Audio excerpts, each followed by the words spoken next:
हाँ तो हाँ तो प्रकाश जी, आप हम और आप साथ में पढ़े हैं। हम लोगों ने हाँ।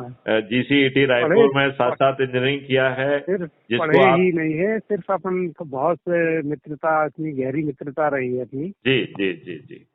आज और एक बड़े आपका जो, लंबे समय के बाद जो है हम लोग की आपस में चर्चा हो रही है, और ये भी अच्छी हाँ अभी बात है कि आपको तो, YouTube पे हमारा एक वीडियो देखने को मौका मिला, जिसको देख के आपको बातचीत की इच्छा जागृत हुई। इसके लिए मैं आपको साधुवाद देता हूँ, आपको धन्यवाद देता हूँ। मैं आपसे मैंने जानना आपकी चाहूंगा कि भावना से, आपको क्या लगा उस वीडियो को देखे, क्या था उस वीडियो में? जो आपका उद्देश्य है वो ही मेरा उद्देश्य भी है। ओके। आपके उद्देश्य से हलक नहीं है, हट के नहीं है मेरा उद्देश्य। और इसलिए आपकी भावना से बहुत ज्यादा मैं प्रभावित भी हुआ हूँ। और मैं तो सोचता हूँ कि आपके साथ ही में जुड़ जाऊं बहुत अच्छे। रिटायरमेंट के बाद। नहीं, रिटायरमेंट के पहले एक अच्छे नागरिक के बतौर जुड़ सकते हैं, और बाद में तो आप हाँ पूरे हाँ 100% आप हमसे जुड़ जाइए, ठीक है ना? हाँ हाँ, और निश्चित निश्चित औ- जुड़ेंगे आपसे। हाँ, और एक चीज अपन को ये मानना पड़ेगी कि आई डोंट नो आप मुझसे कितना सहमत हैं कि हम गुलाम हैं, हम आजाद नहीं हुए। हमें ब्रिटिश पार्लियामेंट में पारित 17 जुलाई 1947 के एक एक्ट के तहत ट्रांसफर पावर किया गया, और वो भी अंग्रेजों ने अपने चुने हुए प्रतिनिधि को ट्रांसफर किया। हाँ उस चुने हुए प्रतिनिधि ने वही संविधान में प्रावधान रखे जो अंग्रेजों ने चाहे। डिवाइड और रूल की जो पॉलिसी वो हमेशा अडॉप्ट करता रहा, उसका सूत्रपात भी संविधान में किया। और जो अंग्रेजों ने नियम कानून आपको गुलाम बनाए रखने के लिए, आपको प्रशासन करने के लिए, आपको अपमानित करने के लिए, आपको शोषित करने के लिए, आपको चोर साबित करने के लिए हाँ हाँ बनाए थे, हाँ, ये तो वो इन वही भुगत रहे हैं हम लोग। वो इन काले अंग्रेजों ने, आप ठीक कह रहे हैं, आप भुगत रहे हैं, इन काले अंग्रेजों ने उन्हें यथावत रखा। अब मुश्किल ये है, हम लोग उसको अभी भी यूनाइट नहीं हो पा रहे हैं और उसको कंटिन्यू हुआ जा रहा है। ये बहुत दुर्भाग्य की अच्छा, बात अब है। इसके बाद दूसरी व्यवस्था ये है कि अंग्रेजों ने इन नियम कानून को पालन कराने के लिए एक लॉर्डशिप व्यवस्था लाई थी, जिसमें हाँ ब्यूरोक्रेसी और जुडिशरी थी, और हाँ लॉर्ड्स हाँ। Commits no mistake. तो ये लोग जो है, चाहे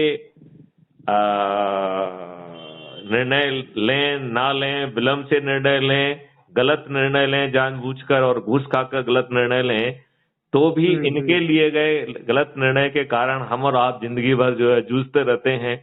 जो पटवारी गलत नामांकन लिख देता है, एक साथी मुझसे कह रहा था कि साहब, उसका एक बनिया था जिसका नाम विद्युत कुमार था, और हाँ पटवारी ने धूर्ता पूर्वक उसके विद्युत कुमार की जगह विद्युत विभाग लिख दिया। एक हाँ। एक और बस, राजस्थान के एक अच्छे एडीएम पहुंचे, तो उन्होंने जो है ना अपनी व्यवस्था को गाली देते हुए, अपने अधिकार का यूज करते हुए उन्हें राहत दी, और उनको कि साहब, इसका विद्युत विभाग से कोई लेना देना नहीं है। वो विद्युत विभाग को फिर से विद्युत कुमार किया गया, और विद्युत कुमार जो है ना बहुत अच्छे और लकी व्यक्ति थे कि उन्हें ऐसा जो है एडीएम मिला, जिसने अपनी रिस्क और हाँ अपने जज्बात से जो है ना उन्हें न्याय दिया। अन्यथा हाँ। इस व्यवस्था, आपने वो फिल्म देखी है क्या, कागज? नहीं, बहुत कम फिल्में देखता हूँ मैं। नहीं, आप इस फिल्म को जरूर देखिए। उसमें अच्छा। उसमें एक व्यक्ति जो है, उसके हाँ हाँ चाचा और चचेरे भाई उसकी जमीन हड़पने के लिए उसे मृत घोषित कर देते हैं, क्योंकि वो शहर में रहता था, गांव में रहता नहीं था, ठीक है ना? हाँ हाँ उसका छोटा हाँ। सा बैंड था, तो उसकी पत्नी ने कहा कि क्यों नहीं तुम थोड़ा सा लोन लेके अपने बैंड को। हेलो। हाँ सॉरी। हाँ, तो क्यों ना एक बैंक लोन लेके हम अपने बैंड को बढ़ा लें।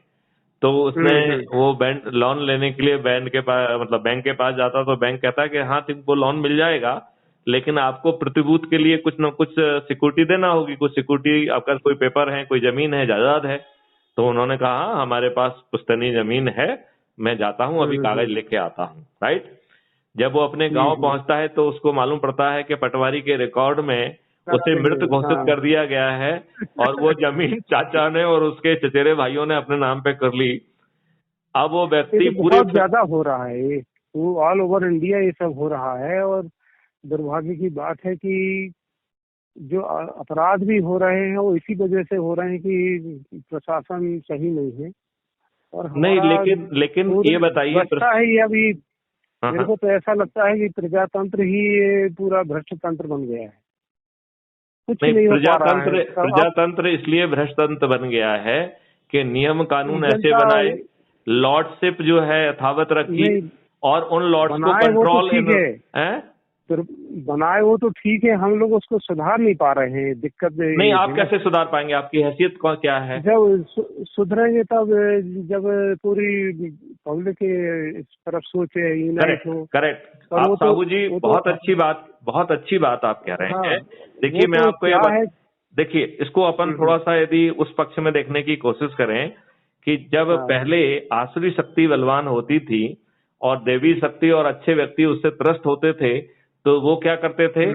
वो तपस्या करते थे, और तपस्या में ब्रह्मा विष्णु महेश ये सब लोग आते थे और उनको ब्रह्म वस्त्र देता था, कोई शिव वस्त्र देता था, देवियां आती थी, वो देवी वरदान देती थी। जब वो इन शस्त्रों अस्त्रों और वरदानों से लैस होकर उन आसुरी शक्तियों से सामना करते थे और उन्हें परास्त करते थे। आज का जो तंत्र है वह एकदम आसुरीय हो गया है। वह आपको गुलाम और गरीब रखना चाहता है।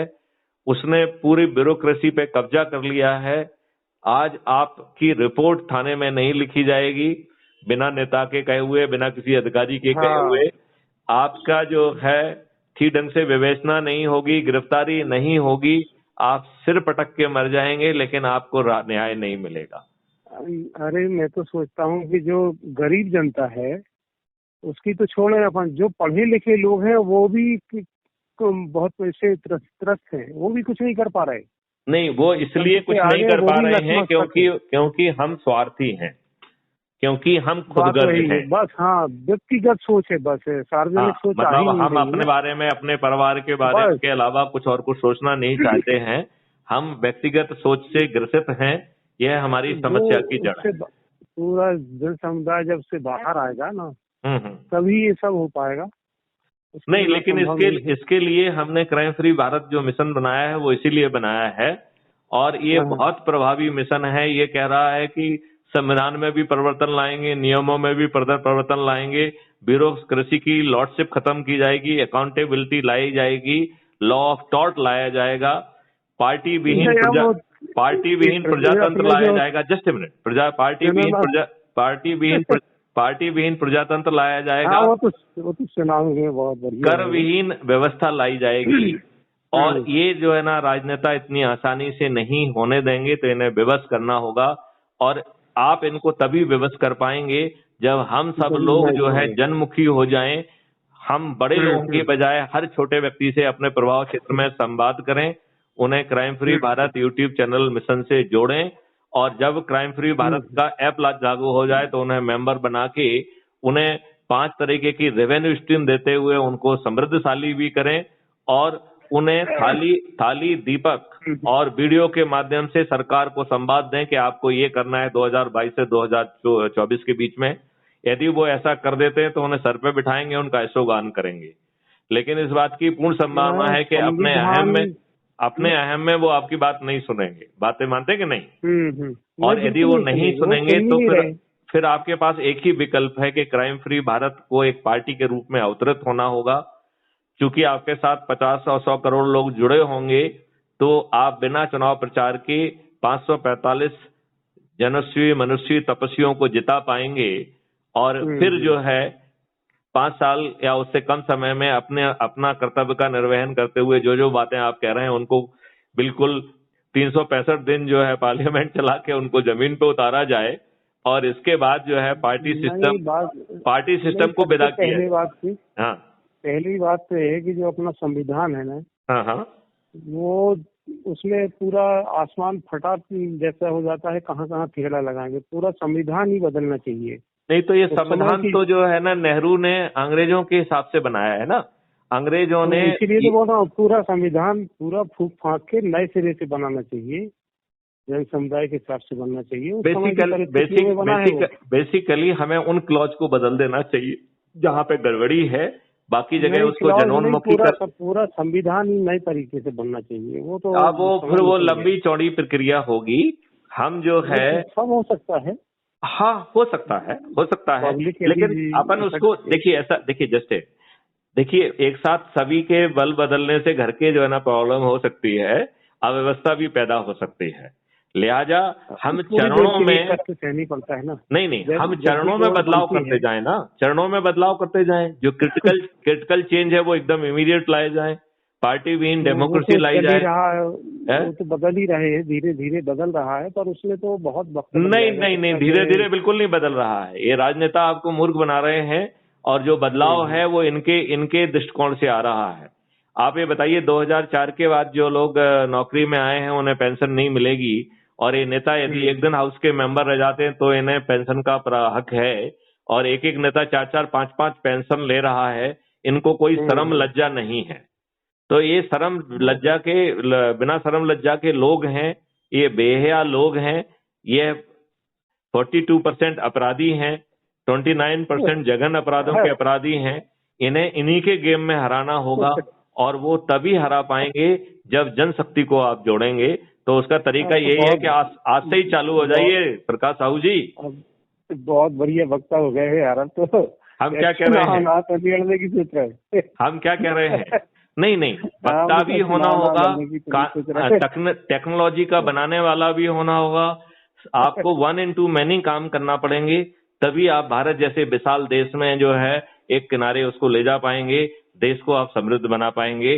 अन्यथा जो है इन नेताओं ने इस देश को तो बर्बाद कर दिया है।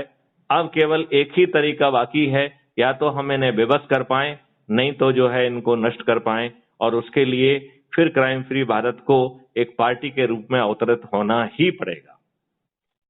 नहीं, मैं ये सोचता हूँ कि छोटी छोटी कंट्री में जरा सा कुछ होता है, राष्ट्रपति के धरना देते हैं, उसको घेर लेते हैं, पूरे जन समुदाय एक हो जाता है, 1 घंटे में रोड पे आ जाते हैं। मुझे लगता है मुझे लगता है कि हमें सतत संवाद के तरीके होना चाहिए। हमारा जनप्रतिनिधि जहां पे हमें सू चुभ रहा है उसके हिसाब से जो आवश्यक कदम है उनको प्रायोरिटी पे उठाए, और उसमें अपना स्वार्थ ना हो। आज ये नेता देखो बड़े बड़े जो है ना, जो गरीब भी थे वो भी बड़े बड़े बन गए हैं, उनकी अकूत संपत्ति आ गई है, उनके चारों तरफ जो है ना गुंडे मवालियों का एक वो बन गया है जो कि भय कारित करता है।